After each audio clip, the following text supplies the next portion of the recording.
Hi everyone. I wanted to take about, I think this will take eight or so minutes to explain how I did exercise 18.2. This is pretty much a review of what I did with the labor force data in class November 9th. Exercise 18.1, I failed to do anything in SPSS, so I'll try to take time with this file as well. We're looking at whether the unemployment rate in Salt Lake County affects the labor force. We're going to make a scatter plot. We're going to check for autocorrelation, heteroskedasticity, and nonlinearity. And then we're going to make some adjustments and check for those again. See if that changed anything. The data is here under modules. So here's modules. Scroll down to chapter 18. And we're using these two files. So I've already opened them, so I got those on my computer. Here we go. So let's start out making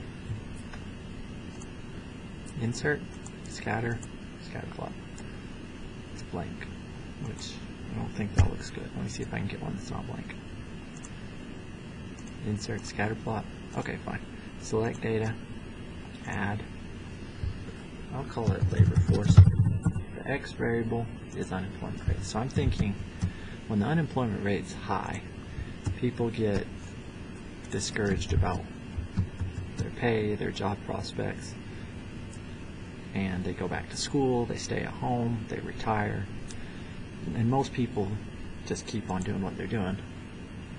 But a few more people do that, so I thought on the aggregate in a place as big as Salt Lake County that it might add up to a difference.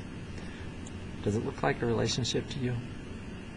It's not super obvious whether it should be a negative relationship or positive based on this data. So maybe there's not a relationship, I don't know. If Excel adds a trend line, it does a linear regression, it puts it right there. Okay, let's look at this. Usually these points of every data point should be scattered kind of randomly, spread all over. Why are there these big gaps? Look here, there's a big gap here. There's a big gap here, here, and then it's all in lines here. We have a line here and here. It's like the errors all clumped together in just these certain places. There's a pattern. That's called autocorrelation. So we have an autocorrelation problem. Do we have heteroskedasticity? Heteroskedasticity would be if it's, here, let me get something to draw with. See how far out the error comes down here? Between 3 to 5%, the error is spread way out. Like the space between them is pretty big. Well, anyway, it's that big. Whereas over here, it's pretty tight, it's pretty close. So we probably do have a heteroskedasticity problem. I think we have both. Let me clear that off. Erase the board. Dun, dun, dun. Okay. And is it nonlinear? It's not a nice linear relationship, but it's no obvious quadratic, which would be like that, or quadratic would be like that, like exponential. Doesn't fit that. It's not like a clean U, so not that either.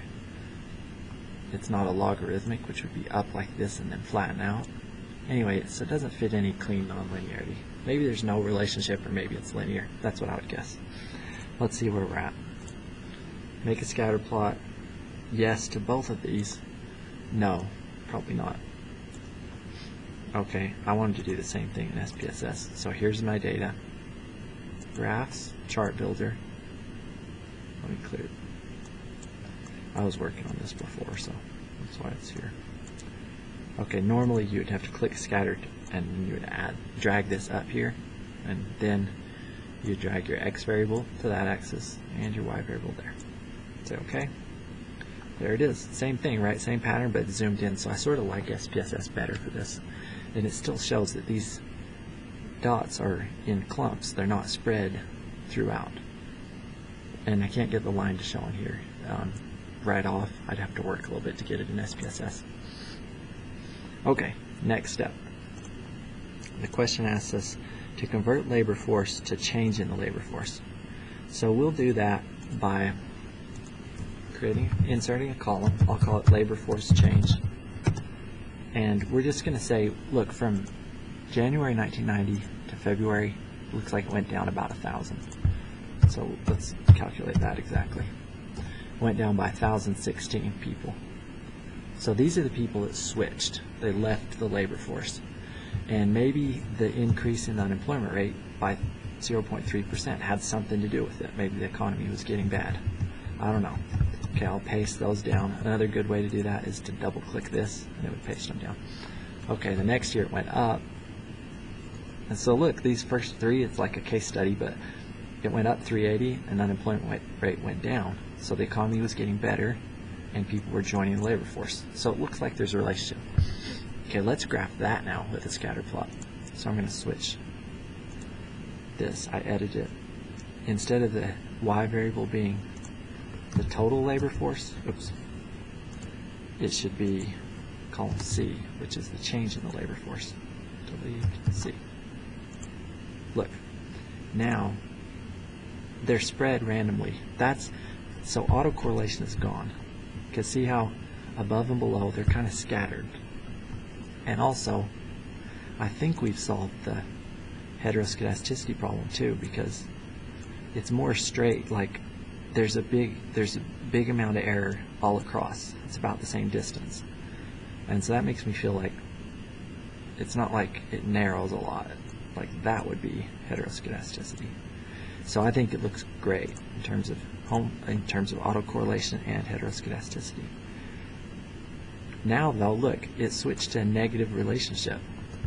So maybe, and that's what I predicted as unemployment rate goes up, labor force participation would go down. So that's what I was expecting, negative relationship. So this looks better to me.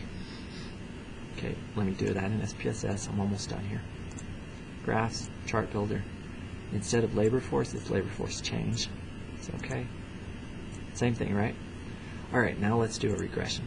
Regression, linear. I did this before, so I put unemployment here, and I put labor force change here. Click OK.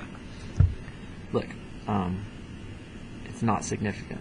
0.233, not significant, and the R squared is tiny, 0.005. It's not even 1%.